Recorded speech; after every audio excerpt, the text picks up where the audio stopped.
So live, we're here live, Faith Over Breakfast with Pastor Andy, my buddy. Brian is here as evidenced by the train. There's the train saying Hello. Bryan Betts is here just for this short period of time. He's leaving on Thursday to go all the way to the other side of town. I'm Eric Siepen, and we had a weird podcast, but a good podcast, talking about Tucson. Yep, it's what Tucson needs. There's a lot about what Tucson needs in the church community, some thoughts in general. About church planting. Church planting, also a little bit about business and how people feel about Tucson's future in general. And so, but if you're not a Tucsonan, I have a feeling you could layer some of these thoughts onto your own city and get yourself thinking about anywhere in the world, frankly. So even those of you in Japan, don't tune out. Yeah. Stick with us. Definitely, There just might a be couple something of things. good. Number one, remember to like us on any of the number of podcasts promoters, platforms are on. Like, we're on Spotify now. You can find us on Spotify. You can find us on the iTunes app, the Google Play app. On the Google. We're there. So And of look course, us up. faithoverbreakfast.com. Yeah, and faithoverbreakfast.com.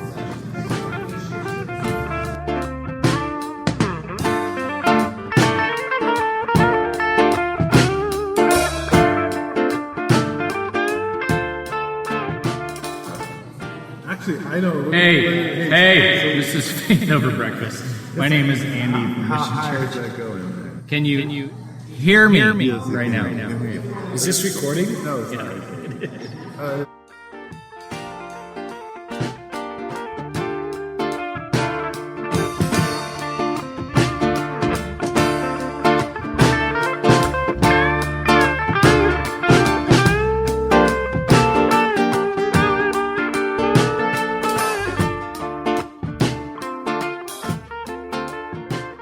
Welcome to Faith Over Breakfast. This is Bryan Best, the guest host for today. Best the guest. Guest the best. Best guest host of today. I'm with Pastor Andy Littleton and Pastor Eric Siepen of the Mission Church in the Village Church. I just split it up right there.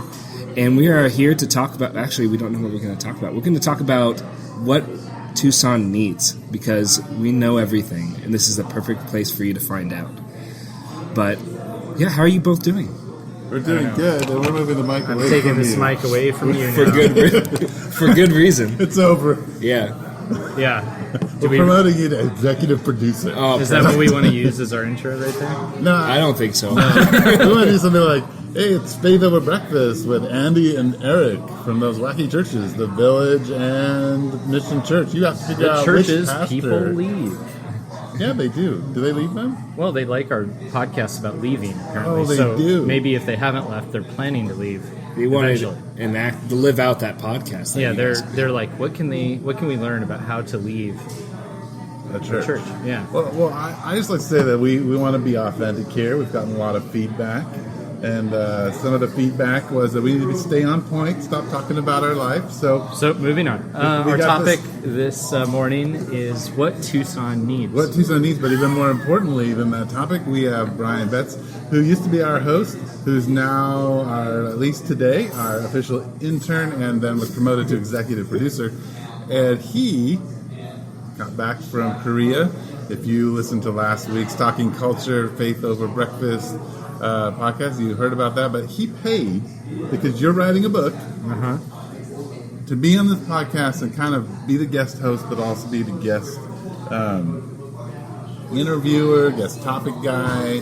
And so Can I talk about your screen, your home screen on your phone? Yeah, maybe we could post my home screen on The website. Yeah. Yeah. Yeah. So Yeah. let's talk about it. It is a writing wheel. It just popped up, and this is the weirdest home screen I've ever Yeah, seen. it's a writing wheel. I do a lot of counseling and soul care, and it's very hard for people to really connect to their core emotions. And so it has like the core emotions, and then what kind of moves out of them. So you got anger, and then kind of anger. It says hurt, threatened, hateful, mad, aggressive, frustrated, distant, critical. So it helps people kind of think through maybe where they're at. My background screen is a picture of my family. I had a background screen forever designed by my daughter, and I just found this handy to look at when I'm... The word that jumped out was anger and disgust, and then fear, and then sad. And I didn't even notice surprised or happy. I just thought, Eric's insane. I saw that and I thought, That's how I orient myself. is it? Yes. Wow. I think that's really every beneficial. morning when you wake up in the morning.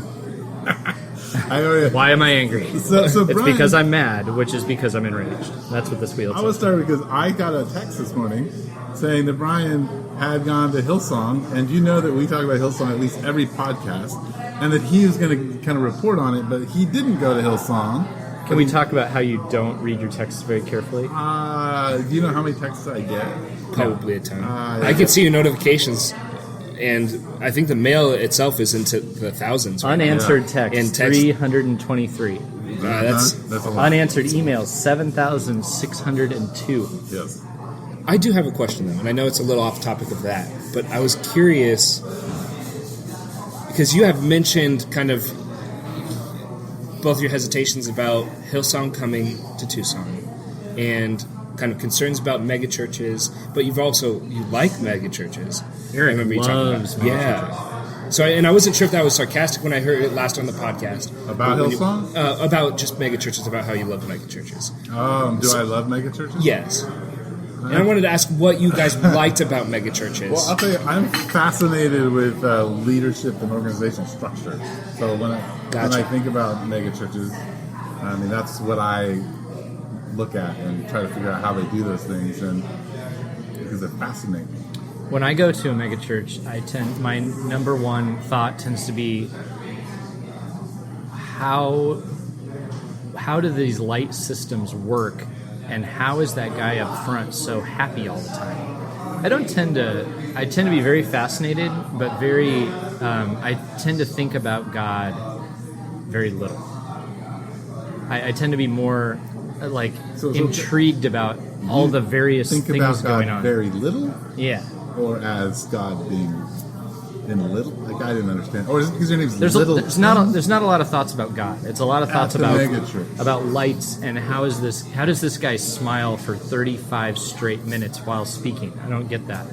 And how or other things like how hard was it to get a worship team with every we have a thin woman and a slightly potentially overweight woman up front. We have an African American, we have a Native American, and then there's a token smiley white guy in the middle. How do they assemble this worship team? Do these people actually go to this church? Or is this... Are they getting paid? Are they getting paid? Like, is this... Because at our church, the musicians don't represent every segment of society, and I can't just stand them up front as if they... I don't know how to do that. And then I walk away just thinking about all those things, and then looking at the building and going, this is bigger than Walmart. Yeah. Stuff like that Yeah. is what I think about.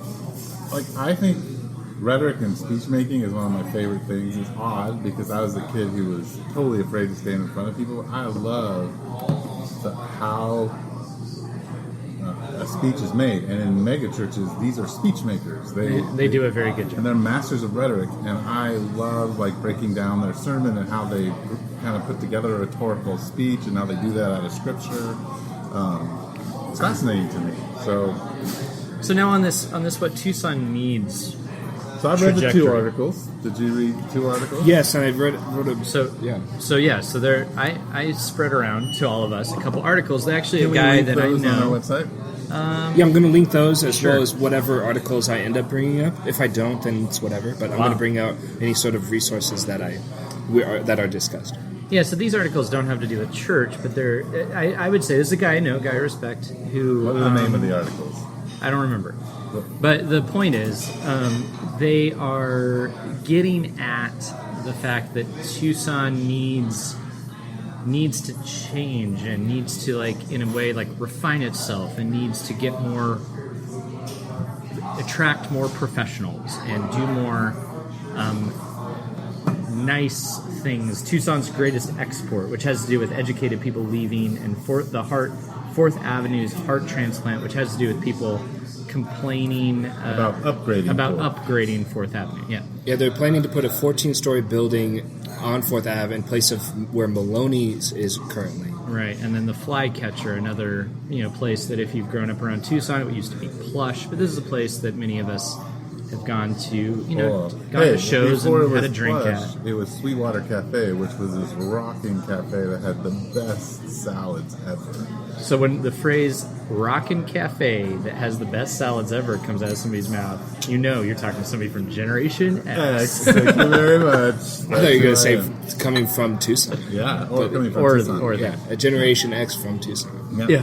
an ex-Tucsonan. Yeah. And Maybe the- I'll try to find some pictures of Sweetwater and put them up. So this guy who I respect, who does happen to be a believer, these aren't written at from that. He's not writing Christian Right, article. no, He's no, just no. writing. It's kind of critique. From the Medium podcast, Yeah, right? or the web blog. blog, and so he's coming from a perspective that I've heard among many Christians, honestly, in our city. So I know not everybody here is from Tucson, but maybe you can layer your city onto this idea. So Tucson's changing. I got contacted by a guy who is going to do a gentrification talk and wants to know if our church will partner with that. So he would be on the other end of this spectrum, potentially, who's worried about where Tucson's going, that we're displacing people and that things are changing in the wrong direction. But then in wealthier circles in Tucson, there's this general feel that our city doesn't get it, and we don't do nice things, and we don't appeal to professionals in general. Right, so it's hard to find a job here was one of the themes. Yep. That we're bigger than Miami, Florida, Wow. but We're the 33rd largest city? something like that. So Yeah. we're in the 30s, Yeah. which is a big city, and yet we don't have the same. We're way down, 200 and something, in Yeah. getting a job. Yeah, Like, which which I believe that. We're number 10 in the top 10 distressed cities. yes, Yeah. I mean, I know Eric here loves a good statistics. So I statistic. enjoyed these Of articles. course, yeah. I'm a statistic skeptic for whatever reason. I have no good reason. I just every time I hear a statistic, I'm like, who says? I'm both. How do we know? I'm both. Yeah. So anyway, but Right, because you're skeptical. because I argue about older everything. millennials. Yeah, You're an older millennial. You're a younger millennial. right. I'm skeptical. I'm a middle Gen X. I'm still thinking about leaving the church. I'm Yeah, so he's skeptical. so skeptical about it all. He's not really skeptical. He's just unsure about either side. Yeah. It could be. It couldn't be. Maybe. I don't know. Hey, Let's I figure don't. it out I together. don't know. This could be a table. It might be a table. I don't know whose table it is. No, this is a table. Okay, we're good there. Might be a desk. Two Oh. desks put together. It is a desk. It's got a drawer. Look at that. What is a You desk? failed. What is a table? Yeah. First time for everything. Yeah, so the question is, do we agree with his sort of thought on the fact that we need to go ahead and begin to create opportunities for more economic, economic growth by bringing in larger companies that fit into our theme. So we're the bike capital of the world, yet we have no major bicycle companies headquarters in our Right. town. We're a solar city, and we could lead on the green side of things, and yet we have no major green companies within our city. So he's But we do saying- have a lot of dirt, and Caterpillar is building their new headquarters here. So Yes. we are capitalizing on our Dirt. resource that we have. Yes. Is that, My Is that how thought that works? As a Tucsonian, I partially agree with him, but the other thing is Tucsonans have their own thing, and they're going to do it their own way, and maybe the economy's depressed, maybe it's not. You can figure out how to survive here if this is that important to you. yeah, and he's not talking about people who are trying to stay around and figure out how to survive. And I think there are a lot of Tucsonans that have done that. They've figured it out. I was on a walk with Mike from our church this morning. We were brainstorming all the weird creative ways you can figure out how to make a living. Right. That's just who we are. We think that way. And Tucson might work for those folks. Right. But for folks who are just I want to graduate college with a degree and get a good job, Tucson isn't so much the great place. Right. And interestingly, I think this dovetails into stuff like Hillsong, because Hillsong in my mind and some of these bigger mega churches are the churches that appeal to this to kind of this successful corporate educated class. Right. No, I would totally agree with you. Yeah. What do you think, Brian? Well, one of the things about that 14th-story building that they want to build is that they would have local businesses underneath it, so it wouldn't be these big corporate entities that are invading that space. So it would still keep kind of hopefully the feel that Fourth Avenue has. But the local Tucsonans are like, that's a load of garbage. Oh no, and I don't blame them Yeah. for that at all. But Or they- some of them, I should say. they opened up one of my favorite burger places in California here in Tucson called The Habit. It's on Craycroft. I like Habit. I hate that place. I love that. It's a good place. I really- Not as good an amount, but I like The it. burgers are yeah. too big, and it's not that interesting. That's my opinion. I think it's Burger King on steroids. And you're right, sure, I could I don't agree really with that like statement. Burger King, to be fair. But See, like, and that's what I have no interest in. one of the things about it was I was thinking, because I really love that it came here, and there's Gray's right next door, which is local Tucson, and I love way Gray's. better than Yeah, and Habit. it's one of those things where it's like I love that more people are like bringing these unique places that are from outside, but See, the best burger place in Tucson was Sherry's.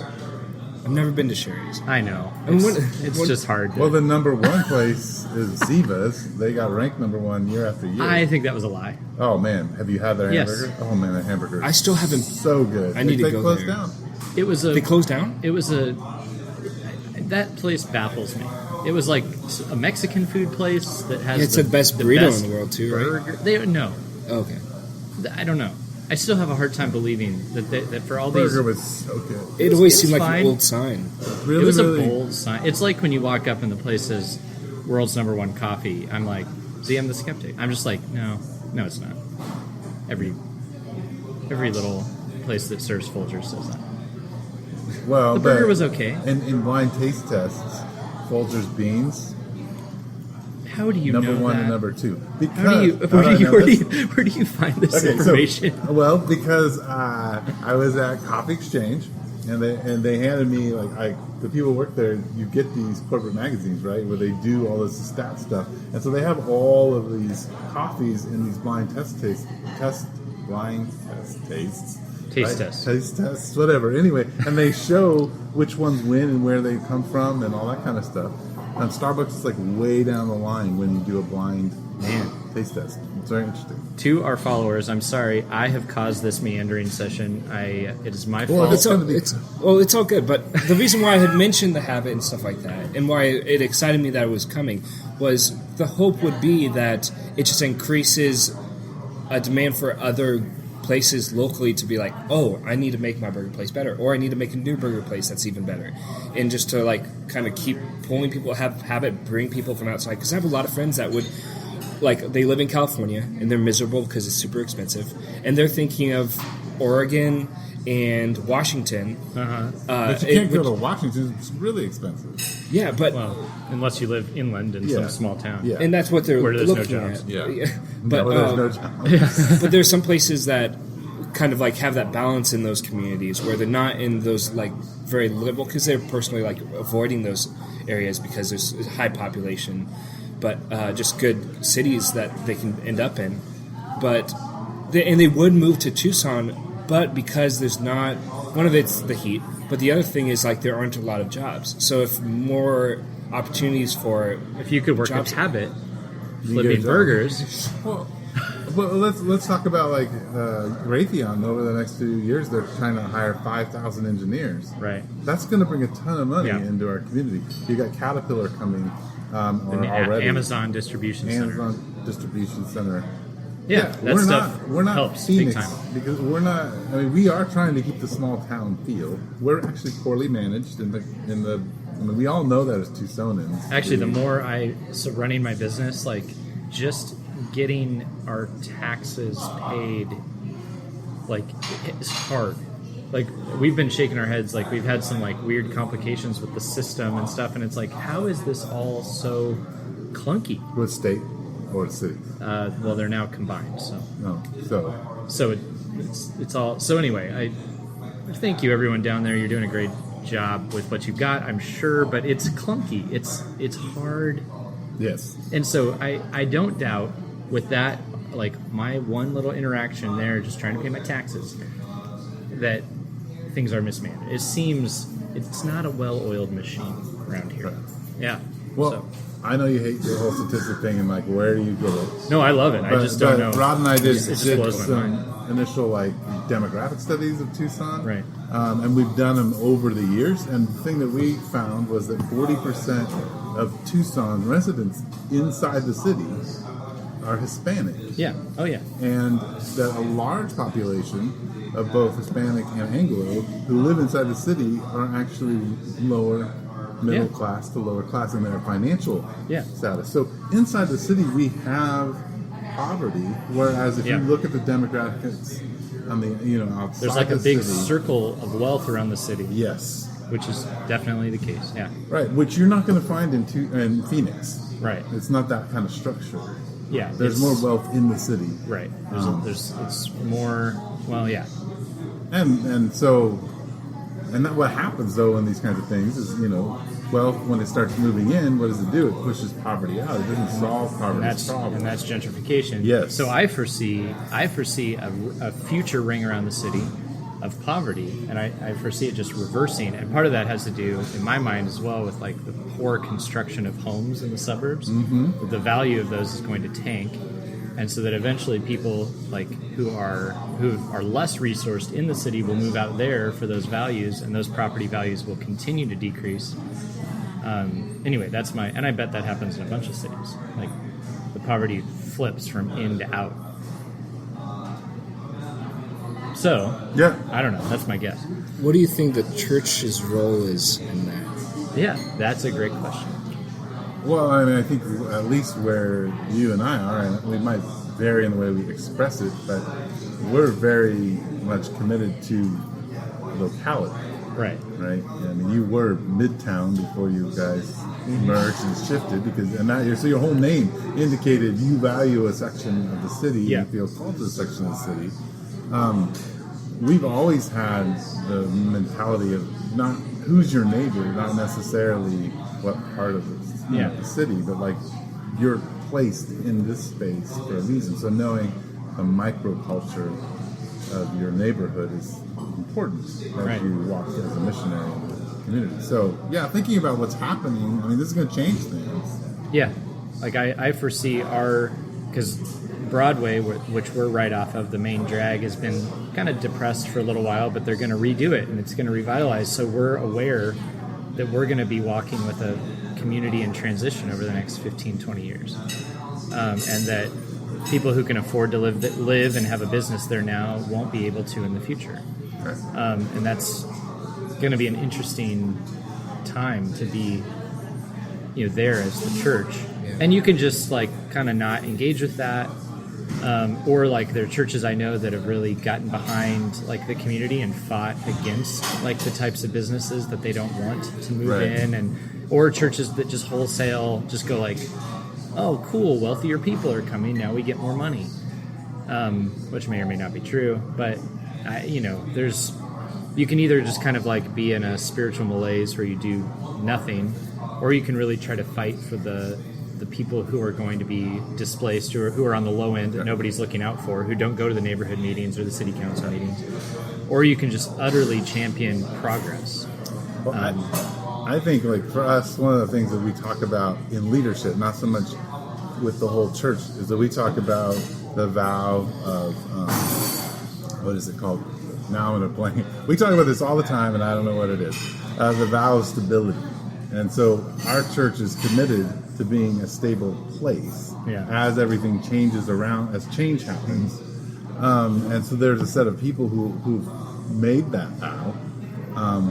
And it's more, I think, like even when it comes to church planning, I think church planning is going to change, especially in cities like ours, to a more monastic or a more monastery-oriented thing, is that you put down a monastery and you live out rhythms, however you define those rhythms, but you stay to those rhythms together so that as people come in, they can trust that there's a stable place as they're going through transition. And we walk with them in transition.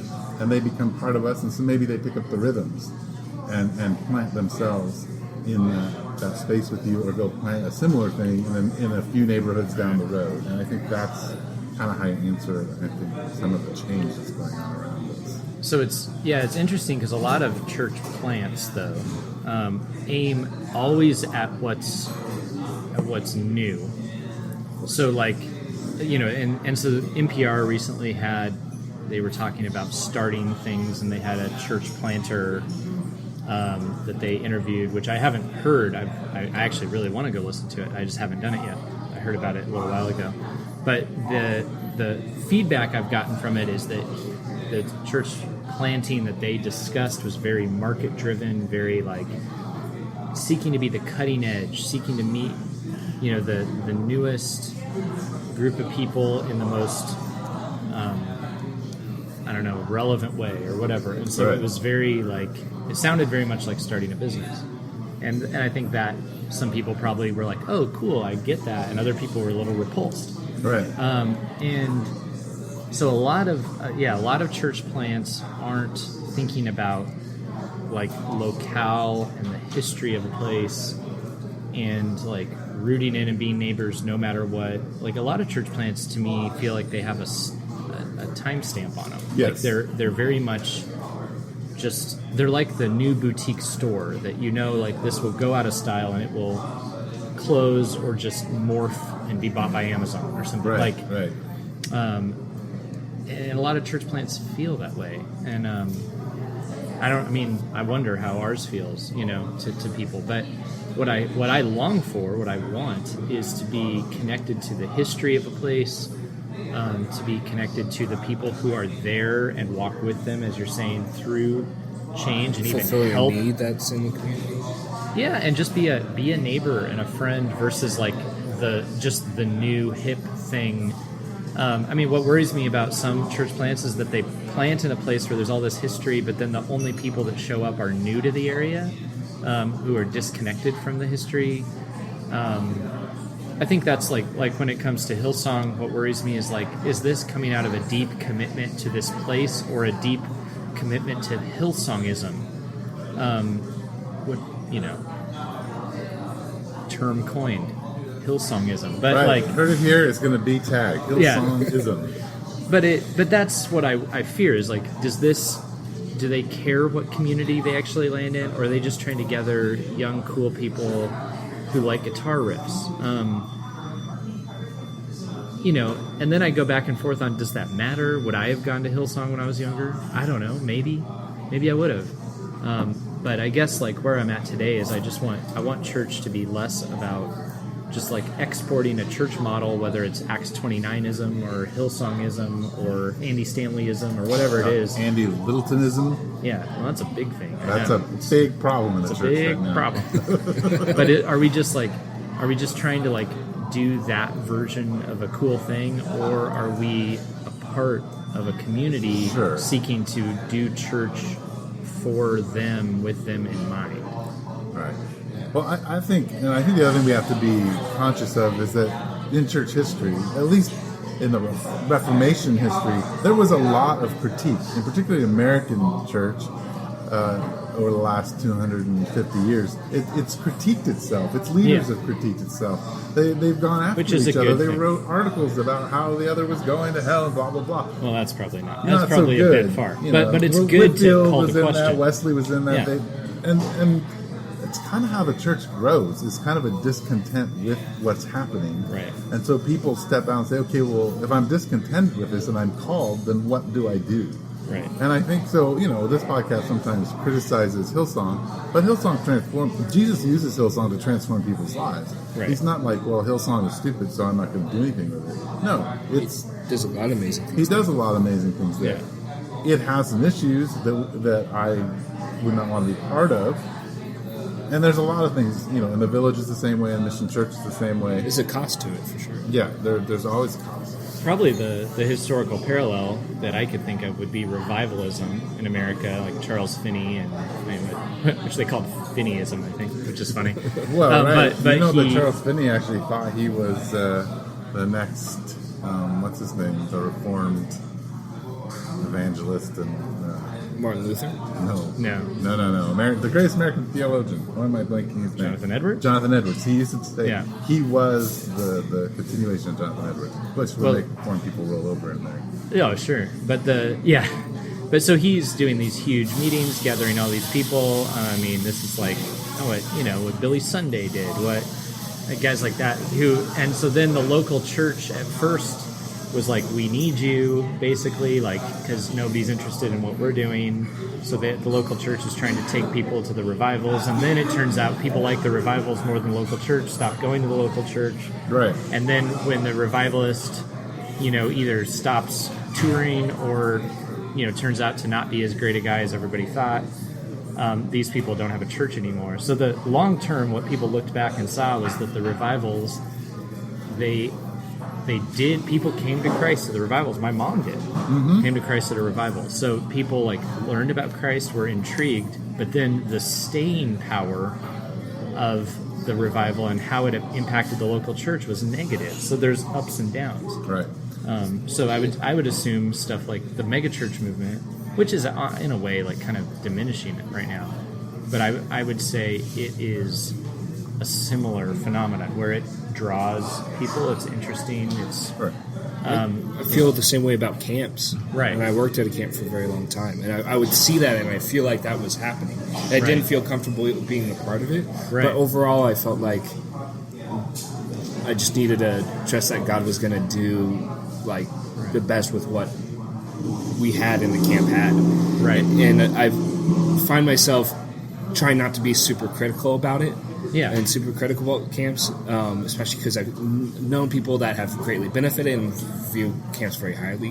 One of the things that I noticed was one of my old youth pastors, and he was one of my old mentors. He's actually starting a church in Arizona. Yeah. And he's worked at a lot of mega It's called churches. Tucson. No. It's called Prodigal Church, and at first I tend to be very, very critical very fast sometimes, and I always have to kind of step back. Yeah. And I love him, but I'm also very concerned about where he was going and where he was doing. And I was talking to my older brother about it, who he studied in ministry, and a part of his studies was a lot in church planting. Yeah. And he kind of put my mind at rest a little bit, and he was talking about how sometimes they can't go where they want to initially, and maybe they do have a heart to fill that need, but there's no way that they can actually land there initially, and they have to build up this thing. But I know that it's so hard to, it's so kind of the way that some churches might soft pedal the gospel, and then they actually never get to it. And they talk a lot about morality, and sure, they build up pretty fast, but it's not sustaining. Right. It's not talking about actual transformation. But I guess I want to pull this together a little bit, because now we're talking about the church a lot. We kind of skipped over the Tucson, what Tucson needs. But there's, I think these are linked, because we're talking about Tucson embracing the forward pushing thing. And I think what part of Tucson is kind of screaming back is don't forget who we are and our history. Right. And I don't think it's, I guess, and even I'm concluding as we talk here, maybe it's not one or the other. It's, you really need to strike some form of balance where you don't just push forward and knock down everything that once was. But then again, being resistant to the next wave is also detrimental to you, because just like in the church, I've noticed a simultaneous problem is when young people disregard the old, and when old don't trust the young and let them try the things that God's put in their heart. And so I would assume the same would be true in a city, the new generation, the new idea, the new method. There must be space for that, but then you don't want to just come in and trample down what was. Right. And I wonder, I assume those tendencies come from a deeper place. It's not just practical. It's, I would assume there's more to it, why we don't value the past, some of us, and why some of us don't trust the future, why we can't entrust our lives to what will come and the change that's Right. before. Well, I was just thinking about Tucson, and so there in the articles, there's a couple things that aren't completely true. So, for instance, if you want a job in Tucson, you can get a job tomorrow. Yeah. Every person that I've met has no trouble getting a job. Just It's not the a high-end job. High-end job. You can get a minimum wage job, Right. and it's not difficult. Right. So that's not, and people come here. I don't know how many conversations I've had with people. The reason they came because it's easy to get a job. Yeah. But they're not college educated. Right. So that's problem number one. And I think he is writing to about and to Yes. highly educated folks. Yes. But Problem doesn't number two, state that. we are a university city, and education costs way too much for that group of people who Right. are trying to get a job beyond the minimum wage jobs that are all available in Tucson. So then you have to get a very high-paying job, Yes. which, that could be called into question. Is that Right. like spending so much on your education to where you have to get an extremely high-paying job? Should that always, is that just the rational path? And we're not committed to dealing with poverty in our city. Yeah. Not from a larger like Systematic, systematic thing. We are as churches or as social institutions that are attempting to do those things, but we're not trying to lift up the bottom. Right. And I think until we're willing to do that, I don't think we're going to be a different city. We're going to be a city of low-wage earners with places like IBM, Raytheon, Caterpillar, and the university and the junior college, and the hospitals being our main employers. Right. And then we have military. If the military leaves Tucson will become a ghost town. It would change dramatically. Yeah. And thankfully, it looks like that's only going to be growing. Right. Thankfully. I forgot we had a military expert here who loves to talk about himself and the military, Brian. Well, don't you? he was outed as a spy last week, so he's got to keep it hush hush. Yeah, definitely. I'm definitely. And he's been complaining about last week's podcast No, ever no, since. no. I mean, subtly. I'm just kidding. Brian, I love you, man. I'm more inclined to just parodize it and make a joke of it. I know. Because I don't like talking about my military experience or whatever. Yeah. I think there will be a time when I do. How But long have you while been I'm in? in it, I feel like I'm inclined to kind of approach it and talk about it in a certain way. I feel like I'm supposed to, and I'm about to answer the question. I feel like I'm supposed to act a certain way when that kind of comes up. So I'm Well, you like, okay, should. and yeah, exactly. But maybe. so that's why I kind of reserve You're still myself. Brian. Yeah, but I've been in for almost 5 years. It'll be 5 years in November, and I have 1 year left, and then I can be like, whatever. But until then, I feel more You're inclined. going to re-enlist? No, I'm like 80 to 90% sure. Get enough Yeah. for your GI Bill and you'll go. Yeah, and most likely, 90% chance that I'll end up here in Tucson.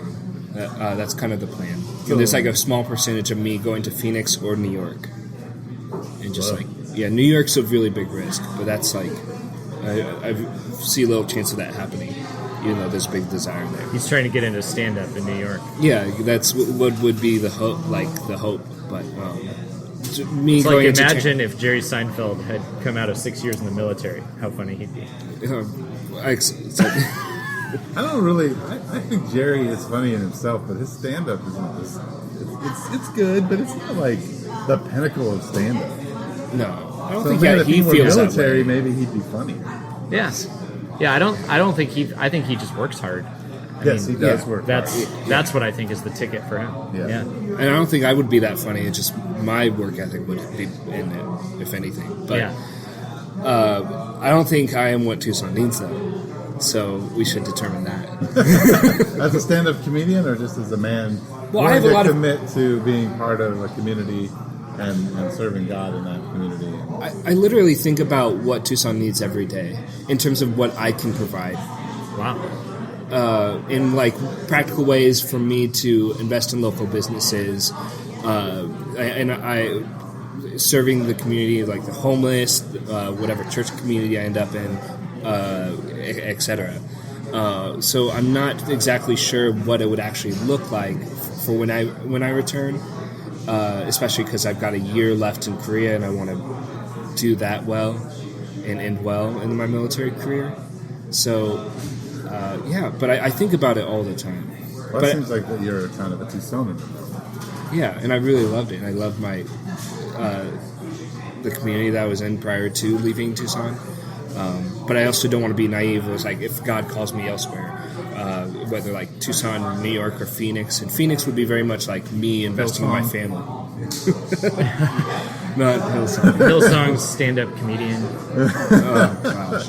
That's You mean the probably pastor? possible. No. Oh, we're shooting higher. Okay. Okay, wow. First on Faith Over Breakfast. On that note, Brian I Betts, pastor of Hillsong. Thank you for being with Yeah, us, well, thank you. Pastor. It's so and good to have you. equating pastoring Hillsong with being a stand-up comedian, that was just offensive. And I'm glad Eric and I didn't say it because as pastors, but you're a Oh, I military can guy. say whatever. I You want, can say except whatever you want. about the military.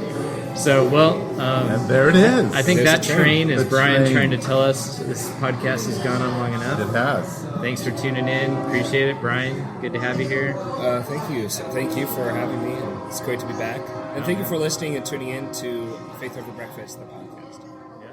Join us next week.